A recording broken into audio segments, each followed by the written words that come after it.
Hello everyone, CST पर आपका स्वागत है। फ्रेंड्स, आज के सेशन में हम डिस्कस करेंगे consignment, joint venture, royalty and hire purchase के कुछ मिक्स क्वेश्चंस। अगर हम पेपर को एनालिसिस करते हैं तो हर पेपर में जो क्वेश्चंस आते हैं ज़्यादा डेप्थ से नहीं आते। कंसाइनमेंट, जॉइंट वेंचर, रॉयल्टी और हायर परचेज के क्वेश्चन कभी आए हैं तो ऐसे क्वेश्चन आए हैं जो बेसिक से रिलेटेड हैं। तो उसी चीज़ को ध्यान में रखते हुए मैंने कुछ क्वेश्चंस रेडी किए हैं। तो चलिए दोस्तों, स्टार्ट करते हैं आज का सेशन पसंद आए तो सेशन को लाइक कीजिए, अपने दोस्तों के साथ शेयर कीजिए। अभी तक आपने हमारा चैनल सब्सक्राइब ना किया हो तो चैनल को सब्सक्राइब कीजिए और नोटिफिकेशन के लिए बेल आइकन को प्रेस कीजिए। स्टार्ट करते हैं question number 1। A dash is a separate entity that involves a partnership between two or more active participation। दो या दो से ज्यादा लोगों के बीच में पार्टनरशिप एक्टिव पार्टिसिपेशन से जो होती है वो कौन सी फॉर्म है और जिसमें सेपरेट लीगल एंटिटी भी होती है। देखिए, लिवरेज बाय आउट क्या होता है। लिवरेज बाय आउट का मीनिंग होता है कि किसी एग्जिस्टिंग कंपनी को परचेज करना with borrowed fund. Means purchasing an existing company with borrowed fund. आप लोन लेके किसी एग्जिस्टिंग कंपनी को परचेज करते हो और उसकी asset and liability as a mortgage bank के पास रख देते हो, तो वो परचेज करने का तरीका क्या है? Leverage buy out. फ्रेंचाइज क्या होता है? फ्रेंचाइज होता है किसी रेपुटेटेड कंपनी का नेम यूज करना। सपोज बहुत सारे बाटा के शोरूम है लेकिन वो सारे ओरिजिनली बाटा ऑक्यूपाई नहीं करता है, उसका ओरिजिनल ओनर बाटा नहीं है, तो वो बाटा के नाम का फ्रेंचाइजी लिया हुआ है, उसके बदले में उसको एक ह्यूज अमाउंट पे की जाती है। इसी तरह सपोज हम डीपीएस की बात करते हैं तो डीपीएस क्या है? एक नेम है, एक ब्रांड है, और बहुत सारे इतने सारे डीपीएस के स्कूल ओपन होते जा रहे हैं तो सारे वो ओरिजिनल स्कूल नहीं है, वो क्या है? फ्रेंचाइज है। लोग डीपीएस का नाम यूज कर रहे हैं और उस नाम यूज करने के बदले में उसको एक मोटी रकम पे करते हैं। तो यानी कि किसी का नाम यूज करके बिजनेस चलाना वो क्या है? फ्रेंचाइजी। और जिसका आप नाम यूज करते हो उसको नाम यूज करने के बदले में पेमेंट करनी पड़ती है। जॉइंट वेंचर क्या होता है? दो या दो से अधिक कंपनियां अगर मिलके कोई बिजनेस स्टार्ट करती हैं टेम्परेरी बेसिस पे, this is not the permanent basis, temporary basis पे कोई प्रोजेक्ट लेती हैं तो वो क्या है? Joint venture. Suppose A and B दो कंपनियों ने मिलके एक डैम को कंस्ट्रक्ट करने का कॉन्ट्रैक्ट लिया है, तो जब तक ये डैम कंस्ट्रक्ट नहीं होगा क्या है इनके बीच में? जॉइंट वेंचर है। ठीक है, तो ये टेम्परेरी होता है, इसके लिए कोई नया नाम नहीं बनाया जाता यूजुअली, और अगर होता भी है तो दोनों कंपनियों को नाम को ज्वाइन करके प्रोडक्ट को मार्केट किया जाता है। जैसे कि एग्जांपल, मैं पुराना एग्जांपल लेती हूँ जो कि आप जॉइंट वेंचर नहीं रहा है। हीरो होंडा का नाम सबने सुना होगा, मैं ऐसा एग्जांपल ले रही हूँ जिससे आप सब लोग फेमिलियर हैं। तो हीरो अलग कंपनी है, होंडा अलग है, और हीरो होंडा उन्होंने क्या बनाया था? अपना जॉइंट वेंचर। इसी तरह से सोनी अलग कंपनी है, इरिक्शन अलग कंपनी है, सोनी इरिक्शन। इसी तरह से अगर हम दिल्ली मेट्रो की बात भी करें तो ये भी गवर्नमेंट का जॉइंट वेंचर है अदर कंपनीज के साथ। ठीक है, तो एक पर्टिकुलर प्रोजेक्ट के लिए मिलके काम करते हैं तो ये कैसा होता है? जॉइंट वेंचर टेम्परेरी बेसिस का, किसी पर्टिकुलर प्रोजेक्ट को कंप्लीट करने के लिए, काम को करने के लिए किया जाता है और उसके बाद काम खत्म होने के बाद ये खत्म हो जाता है, तो इसके लिए एक नई कंपनी क्रिएट करने की जरूरत नहीं पड़ती है। क्लियर? देन पहले जब आपका जो एफडीआई था इतना पॉपुलर नहीं था या फिर कोई रिस्क नहीं लेना चाहता था, तो लोग जॉइंट वेंचर के थ्रू ही अदर कंट्री में जो है बिजनेस करते थे। यानी कि सपोज आपका इंडिया की कंपनी को किसी को बाहर की कंपनी के साथ काम करना है या बाहर की कंपनी को इंडिया की कंपनी के साथ काम करना है, तो वो उस पर्टिकुलर कंट्री की जिसमें काम करना चाहते थे उसके साथ एक कॉन्ट्रैक्ट साइन करते थे कुछ पर्टिकुलर टाइम पीरियड के लिए। जॉइंट वेंचर क्रिएट करके जो फॉरेन कंपनी है वो डोमेस्टिक कंट्री के साथ काम करती थी, यानी कि उस डोमेस्टिक कंट्री की कोई भी एक कंपनी ली और उसके इंफ्रास्ट्रक्चर को यूज करके, उसकी मार्केटिंग स्ट्रेटेजी को यूज करके, या कुछ भी, मतलब उस प्रोडक्शन का काम फॉरेन कंपनी ने किया, मार्केटिंग का काम डोमेस्टिक कंपनी को दे दिया, तो कुछ भी इस तरह से वर्क डिवाइड करके काम किया जाता था पहले जॉइंट वेंचर के थ्रू। मर्जर क्या होता है? जब दो एग्जिस्टिंग कंपनियां मर्ज होके एग्जिस्टिंग कंपनी भी बन सकती हैं, यानी कि एक्स या वाई में से एक्स और वाई कोई एक कंपनी मर्ज होके बन जाए या फिर कोई नई कंपनी बन जाए, तो उसे क्या कहते हैं? मर्जर। लेकिन अगर हमें मर्जर और अमलगमेशन में डिफरेंस करना हो तो एग्जिस्टिंग कंपनियां क्या है? एक एग्जिस्टिंग कंपनी दो एग्जिस्टिंग कंपनियों को अगर टेक ओवर कर लेती है या मर्ज करती है अपने में, तो उसे कहते हैं मर्जर। और अमलगमेशन के फॉर्म में हमेशा न्यू कंपनी बनती है, यानी कि मर्जर में एग्जिस्टिंग कंपनी का नेम यूज किया जा सकता है या फिर नई कंपनी फॉर्म हो सकती है, बट अमलगमेशन में हमेशा क्या बनती है, नई कंपनी ही बनती है। तो यहाँ पे हमसे सिंपल पूछा था सेपरेट एंटिटी, तो सेपरेट एंटिटी भी ये तो अलग सिचुएशन है, समझने के बाद आप खुद बता सकते हो क्या होगा इसका answer, joint venture. Moving on the next question, question number 2, a proforma invoice is send by. Proforma invoice जो है वो कंसाइनर किसको भेजता है, कंसाइनी को। देखिए कंसाइनर कंसाइनी जो है, सपोज एक कंपनी है ए, उसने किसी बंदे को, मतलब ये दिल्ली में है और वो अपना प्रोडक्ट जो है, सपोज करो वो अपना प्रोडक्ट किसी और जगह पे, कहीं पे भी हो सकता है, कोलकाता, मुंबई, चेन्नई, कहीं और सोल्ड करना चाहती है। तो यहाँ पे उसने एक बंदा हायर किया जिसे कहा जाएगा कंसाइनी, और ये यहाँ से इसको गुड्स सेंड करती है और ये इसको कस्टमर को सोल्ड कर देता है आगे। तो इसके बदले में इसे क्या मिलता है, कमीशन मिलता है। तो ये कैसा होता है, कंसाइनमेंट फॉर्म। कंसाइनमेंट में जब कंसाइनर है, यानी कि जो मेन ओनर है उसे क्या बोलते हैं, कंसाइनर, और ये जो एजेंट होता है इसे क्या बोलते हैं, कंसाइनी। तो जो मेन ओनर है जब वो गुड्स भेजता है कंसाइनी को, तो कंसाइनी को गुड्स भेजते समय वो उसको एक परफॉर्मा इनवॉइस भी देता है जिसमें कि पूरा गुड्स की डिटेल होती है। तो परफॉर्मा इनवॉइस कौन किसको देता है, कंसाइनर देता है कंसाइनी को, ठीक है। और जब ये सेल कर देता है, इसने दिया इसको परफॉर्मा इनवॉइस गुड्स सेंड करते हुए, जब ये सेल कर देता है तो सारा डिटेल, क्योंकि सेल करने में उसको कुछ एक्सपेंसेस भी आएंगे, कुछ है, सारी चीज वो यहाँ से रिकवर करेगा। तो ये क्या करता है, एक सेल्स अकाउंट बना के इसको भेज देता है, जिसमें कि वो जो भी उसने सेल की है, क्रेडिट कैश, सारी सेल्स, अपनी एक्सपेंसेस और अपना कमीशन मेंशन करके वो इसको वापस सेंड कर देता है। यानी कि consignor to consignee, consignor consignee को क्या भेजता है, परफॉर्मा इनवॉइस, और जो कंसाइनी है वो कंसाइनर को क्या देता है, सेल्स अकाउंट या अकाउंट सेल्स का स्टेटमेंट, जिसमें कि टोटल सेल, एक्सपेंसेस और कमीशन सब कुछ मेंशन होता है। क्लियर। तो यहाँ पे आंसर क्या हो गया, option number 3 is the right answer. Moving on the next question, question number 3, which of the following statement is incorrect. Incorrect आपको बतानी है। इन कंसाइनमेंट अकाउंट गुड्स में be recorded at the cost price. Consignment account में goods को cost और invoice दोनों पे record करते हैं, लेकिन अगर इनवॉइस प्राइस पे रिकॉर्ड कर दिया जाता है तो उसकी क्या कर देते हैं, लोडिंग करके उसको वापस बैलेंस कर दिया जाता है। तो ये दोनों में भी बोला इसने, ये नहीं बोला कि सिर्फ इसी तरह से। तो कंसाइनमेंट में कॉस्ट प्राइस पे भी और इनवॉइस प्राइस दोनों पे रिकॉर्डिंग होती है, तो मे भी यूज किया, इसलिए स्टेटमेंट क्या है, करेक्ट है। All expenses incurred by the consignee are direct expenses. Consignee जितनी एक्सपेंसेस बियर करता है वो सारी डायरेक्ट होती हैं, गलत। कंसाइनी जो भी सेल करने में एक्सपेंसेस बियर करता है तो वो सारी एक्सपेंसेस होती हैं, चाहे वो डायरेक्ट हो इनडायरेक्ट हो। वैसे भी डायरेक्ट एक्सपेंसेस ऑलरेडी कौन बियर कर चुका है, कंसाइनर, क्योंकि डायरेक्ट एक्सपेंसेस क्या होती है, ये तो सेल करने का काम कर रहा है, तो ऑब्वियसली इसकी डायरेक्ट नहीं होंगी, क्या होनी चाहिए, indirect.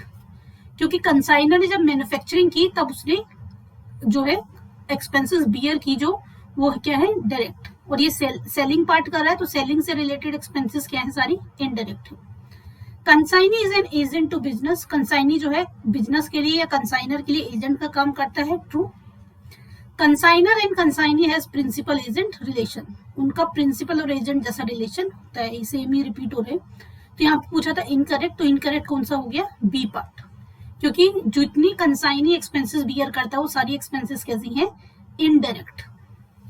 Moving on the next question, question number 4, X and Y are co-venturers. For recording transactions pertaining to joint venture, X will prepare in his book. कहते हैं X and Y co-venture है, यानी कि उन्होंने मिलके कोई वेंचर स्टार्ट किया है। तो जो लोग वेंचर में जुड़े होते हैं उन्हें क्या कहते हैं, को-वेंचरर्स। जो भी कंपनी है XYZ, सारी कंपनी सेपरेटली क्या कहलाती है, को-वेंचरर्स। अब वो क्या करें, for recording transaction pertaining to joint venture, joint venture से रिलेटेड ट्रांजेक्शन को रिकॉर्ड करने के लिए X will prepare in his book. X अपनी बुक में क्या अकाउंट बनाएगा। देखिए जॉइंट वेंचर में कई तरह के तरीके होते हैं ट्रीटमेंट के। ब्रॉडली अगर मैं बात करूं तो एक तरीका क्या होता है, एक तरीका होता है सेपरेट बुक्स ऑफ अकाउंट, यानी कि जो जॉइंट वेंचर है उसके लिए अलग से ही बुक्स बनाई जाती है, सारी ट्रांजेक्शन वहीं पे होगी। और दूसरा क्या होता है, not prepare separate books of account. अगर सेपरेट बुक्स ऑफ अकाउंट है तो वो तो कोई दिक्कत नहीं है, जितने भी को वेंचरर हैं उन्हें अलग से कोई एंट्री करने की जरूरत नहीं पड़ती है। लेकिन अगर कोई सेपरेट बुक्स ऑफ अकाउंट नहीं बनाई जाती तो जितने भी को वेंचरर होते हैं वो अपनी बुक्स ऑफ अकाउंट में अकॉर्डिंगली अकाउंट प्रिपेयर करते हैं। यानी कि suppose if we are talking about our question, इसमें दो को वेंचरर हैं, एक है एक्स एक है वाई। तो एक्स अपनी बुक में बनाएगा in the books of X और वाई अपनी बुक में अलग अकाउंट बनाएगा in the book of Y. तो उसने यही पूछा है कि क्या बनाएगा। तो इस सिचुएशन में जो एक्स है वो अपनी बुक में क्या अकाउंट बनाएगा, वो अपनी बुक में अकाउंट बनाएगा joint venture account, joint venture account बनाएगा वो। और क्या बनाएगा, वाई का अकाउंट। और जो एक्स है वो जॉइंट वेंचर और वाई बनाएगा, और वाई जो बनाएगा वो क्या बनाएगा, जॉइंट वेंचर अकाउंट अपने पॉइंट ऑफ व्यू से। और वो किसका अकाउंट बनाएगा, एक्स का अकाउंट बनाएगा। क्लियर है। कब होता है ये, जब separate books of account maintain नहीं किया जा सकता। The situation in which separate books of account is not maintain for joint venture. तो आपसे पूछा था एक्स क्या बनाएगा, तो एक्स बनाएगा जॉइंट वेंचर अकाउंट और वाई का account. Option number A is the right answer. Moving on the next question, question number Y, joint venture is a partnership. Joint venture कैसी पार्टनरशिप है, with no firm name for indefinite period, formed for 5 year, all of the above। indefinite period मतलब कोई इसका period fix नहीं होता, 5 साल के लिए होती है। देखिए पीरियड फिक्स होता है, कॉन्ट्रैक्ट होता है कितने पर्टिकुलर टाइम पीरियड के लिए काम चलेगा जिसके लिए जॉइंट वेंचर किया गया है। आगे किसी और पर्पस के लिए वो करते हैं तो फिर से उसको रिन्यू कर सकते हैं। इसमें कोई 5 ईयर का टाइम फिक्स नहीं होता। तो जॉइंट वेंचर क्या है, विद नो फर्म नेम, यानी कि वो बिना फर्म के नेम के भी चला सकते हैं या फिर दोनों फर्म के नेम को ज्वाइन करके अपनी जो भी वर्क है उसको प्रमोट कर देते हैं, लेकिन लीगल एंटिटी कोई वो अलग से क्रिएट नहीं करती। Option number A is the right answer. Moving on the next question, question number 6, entering foreign market by joining with foreign companies to produce और मार्केट अ प्रोडक्ट और सर्विसेज। फॉरेन मार्केट में enter करना foreign companies के साथ मिलके to produce और market a product और service, किसी प्रोडक्ट और मार्केट सर्विस को प्रोड्यूस और मार्केट करना। और कई बार यहाँ फॉरेन की जगह डोमेस्टिक भी लिखा होता है, मीन्स द सेम, क्योंकि नॉर्मल सिनेरियो में हमसे फॉरेन बोलेंगे लेकिन एक फॉरेन होगा दूसरा क्या होगा, डोमेस्टिक होगा। तो ये भी हमने डिस्कस किया था, ये पहले सबसे फेमिलियर तरीका यही था अदर कंट्री में बिजनेस करने का, तो वो क्या होता था, joint venture. Option number second is the right answer. Question 7, joint bank is a, joint bank क्या है, जॉइंट बैंक पर्सनल अकाउंट है। Why this is personal, joint bank account में जो जॉइंट वेंचरर हैं, को वेंचरर है, जो वो पैसा लेके आते हैं और जो पैसा उनको पेमेंट की जाती है, यानी कि जो वो पैसा उन्होंने ऐड किया जॉइंट वेंचर बिजनेस में और जो उन्होंने विड्रॉ किया उसको हम मेंशन करते हैं। तो किस फंडे पे होता है, debit the receiver credit the giver वाले फंडे पे बेस्ड होता है अकाउंट। तो ये कैसा अकाउंट है, पर्सनल अकाउंट। ठीक है, क्लियर। और जॉइंट वेंचर अकाउंट कैसा है, nominal account. Joint bank account personal है और जॉइंट वेंचर अकाउंट कैसा है, nominal. Question number 8, joint venture account is prepare to ascertain. Joint venture account किस लिए बनाया जाता है, joint venture account profit and loss on joint venture के लिए बनाया जाता है। यानी कि जॉइंट वेंचर पे प्रॉफिट एंड लॉस कैलकुलेट करने के लिए क्या बनाते हैं, जॉइंट वेंचर अकाउंट। और जॉइंट वेंचर अकाउंट कैसा अकाउंट है, मैंने बताया था कैसा है, नॉमिनल।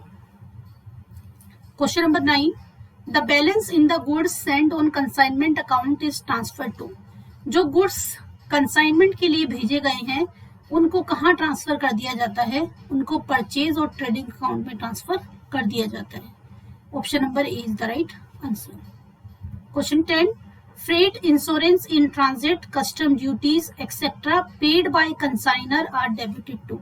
जो कंसाइनर है जो एक्सपेंसेस कंसाइनमेंट के कंसर्न में पे करता है उसको कहाँ पर डेबिट करते हैं और कहाँ पर उसको लिखते हैं, उसको डेबिट करते हैं पर्टिकुलर कंसाइनमेंट अकाउंट में। Option number C is the right answer. ठीक है, जितने भी एक्सपेंसेस होंगे पर्टिकुलर कंसाइनमेंट अकाउंट में पहले वो शिफ्ट किए जाएंगे, डेबिट किए जाएंगे। Question number 11, in a consignment loading is done for.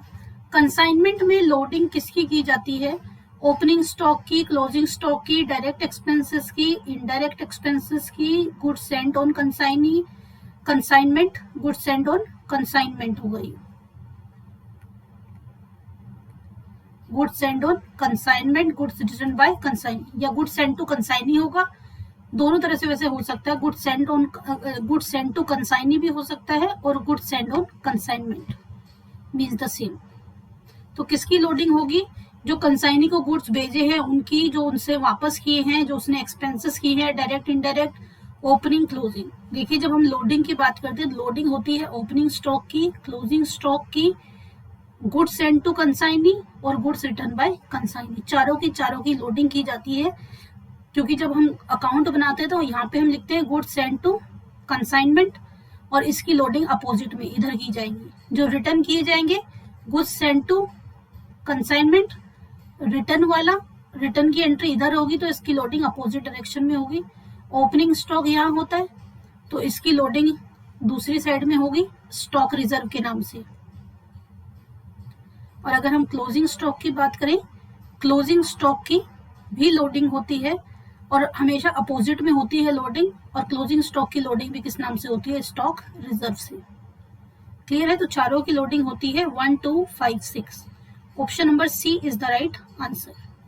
Moving on the next question, question number 12। Consider the following general entry: royalties account debit, short working account debit to landlord. Find the correct situation of the usage of above entry. ये जो entry है royalty में कब use करते हैं? यानी कि short coming, अगर इसमें देखोगे तो अलग यही चीज है, शॉर्ट वर्किंग। शॉर्ट वर्किंग कब यूज होता है? When royalty is less than minimum rent. Short working use होता है when royalty is less than minimum rent, यानी कि जो मिनिमम रेंट मिलना चाहिए था किसी चीज का, रॉयल्टी उससे भी कम मिली है तो उसे क्या बोलते हैं? Short working. तो शॉर्ट वर्किंग के लिए मैंने क्या बताया? Royalty is less than minimum rent. Option number D is the right answer. Short working कब लिखते हैं? When royalty payable is less than minimum rent. Moving on the next question, question number 13। Excess working कब लिखते हैं? Same question उसी के ऊपर है, एंट्री देके भी दे सकते हैं। इसमें एक्सेस वर्किंग होती है। एक्सेस वर्किंग क्या होगी? उसका जस्ट अपोजिट। वहां पे क्या था? Royalty is less than minimum rent. यहाँ पे क्या होगा? Royalty is more than minimum rent. तो excess of royalty over minimum rent. Option number B is the right answer. Moving on the next question, question number 14। Under royalty account if there is strike for a certain period, then अगर कुछ time के लिए strike या lockout इस तरह की situation हो जाती है तो रॉयल्टी की सिचुएशन में क्या होता है? Royalty is reduce proportionately, royalty को कम कर दिया जाता है। Short working is reduce proportionately, short working को रिड्यूस किया जाएगा। Minimum rent is reduce proportionately. देखिए अगर स्ट्राइक, लॉकआउट इस तरह की सिचुएशन होती है तो जो मिनिमम रेंट है उसको प्रोपोर्शनेटली क्या कर दिया जाता है? रिड्यूस कर दिया जाता है। Option number C is the right answer.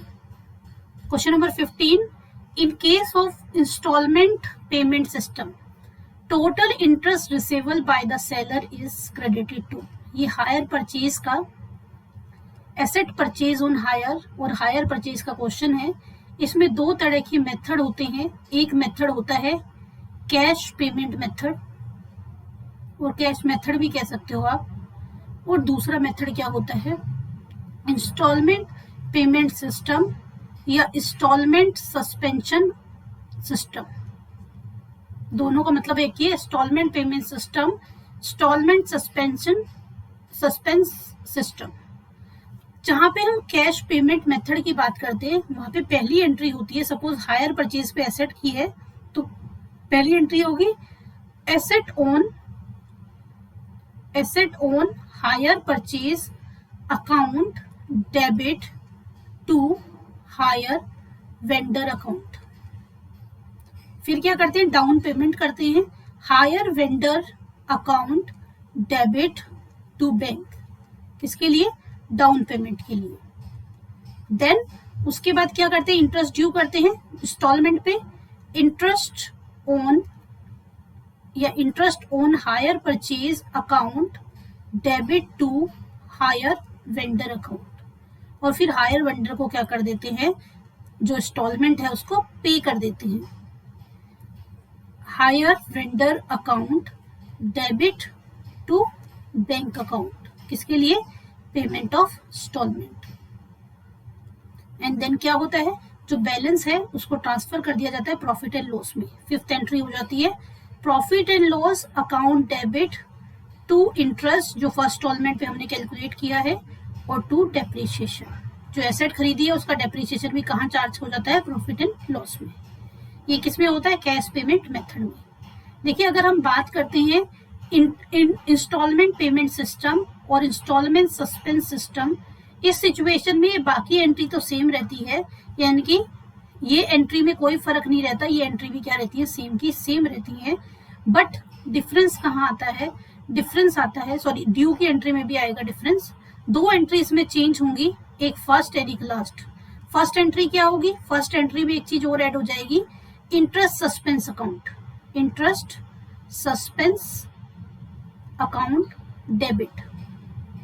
Interest suspense account में अभी यहाँ पे हमने इंटरेस्ट कौन सा लिखा था, उस पर्टिकुलर इंस्टॉलमेंट का, लेकिन इंटरेस्ट सस्पेंस अकाउंट में क्या लिखेंगे, टोटल इंटरेस्ट, यानी कि कैश की जगह इंस्टॉलमेंट में पे करने में आपको कितना इंटरेस्ट पे करना पड़ रहा है, टोटल सारी इंस्टॉलमेंट का मिला के, उसको लिखेंगे इंटरेस्ट सस्पेंस अकाउंट डेबिट में। और जब इंटरेस्ट चार्ज करते हैं तो वहां पे इंटरेस्ट चार्ज करते समय सेकेंड मेथड में हायर वेंडर की जगह क्या लिखेंगे, interest suspense account, interest suspense account. I am repeating, सारी एंट्री दोनों सिस्टम में सेम है, फर्क कहाँ आएगा, पहली एंट्री में asset on hire purchase account debit, interest suspense account debit to hire vendor account. यहाँ पे इंटरेस्ट कौन सा आ जाएगा, पूरा का पूरा टोटल इंटरेस्ट फर्स्ट इंस्टॉलमेंट से लेके लास्ट इंस्टॉलमेंट तक जितना पे किया गया है। और जब इंटरेस्ट ड्यू करने की एंट्री करेंगे तो वहां पे हायर वेंडर को क्रेडिट ना करके इंटरेस्ट सस्पेंस अकाउंट को क्रेडिट करेंगे, क्योंकि हमने टोटल इंटरेस्ट डेबिट कर दिया, तो जितना जितना इंटरेस्ट हम पे करते जाएंगे उसको धीरे धीरे राइट ऑफ करते जाते हैं। सिर्फ इतना सा इन दोनों में डिफरेंस है। तो यहाँ पे पूछ रहा है, in case of installment payment system total interest receivable by the seller is credited to. तो टोटल इंटरेस्ट रिसेबल किसको क्रेडिट किया जाता है, इंटरेस्ट सस्पेंस अकाउंट। ध्यान रखना हायर वेंडर में ये डेबिट होता है, लेकिन इसकी किसके पॉइंट ऑफ से, रिसीवर के पॉइंट ऑफ व्यू से पूछा है।